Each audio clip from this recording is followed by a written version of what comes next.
సర్వలోక నివాసులారా దేవుని గురించి సంతోష గీతము పాడుడి, ఆయన నామ ప్రభావం కీర్తించుడి. ఆయనకు ప్రభావం ఆరోపించి ఆయనను స్తోత్రించుడి. ఇలాగున దేవునికి స్తోత్రము చెల్లించుడి. నీ కార్యములు ఎంతో భీకరమైనవి.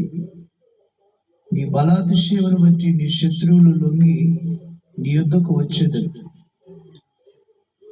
సర్వలోకము నీకు నమస్కరించి నిన్ను కీర్తించును.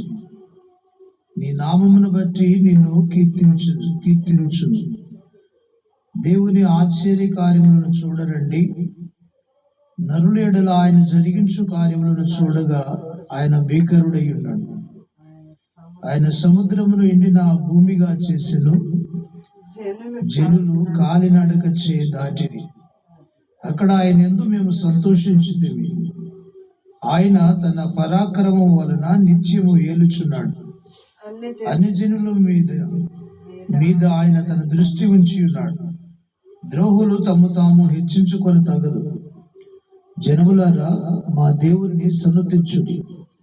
గొప్ప స్వరముతో ఆయన కీర్తిని వినిపించుడి. జీవప్రాప్తులుగా మమ్ము కలుగు చేయవాడు ఆయనే. ఆయన మా పాదములు కదలనీయడు. దేవా, నీవు మమ్మను పరిశీలించి ఉన్నావు. వెండిని నిర్మలము చేయ రీతిగా మమ్మను నిర్మలను చేసి ఉన్నావు.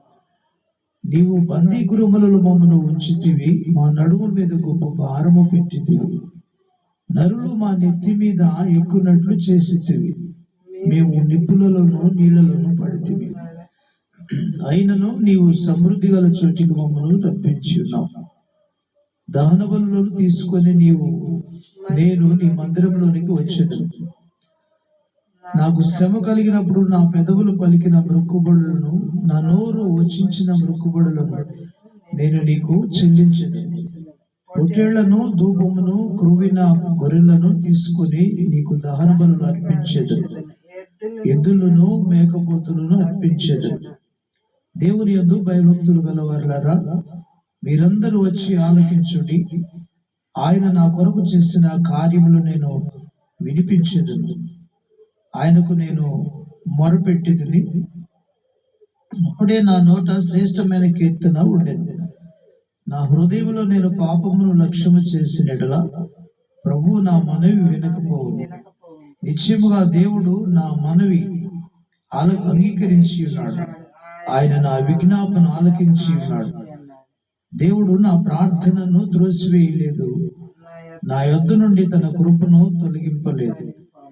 ఆయన సన్నుతింపబడును గాక. ఆమేన్, ఆమేన్.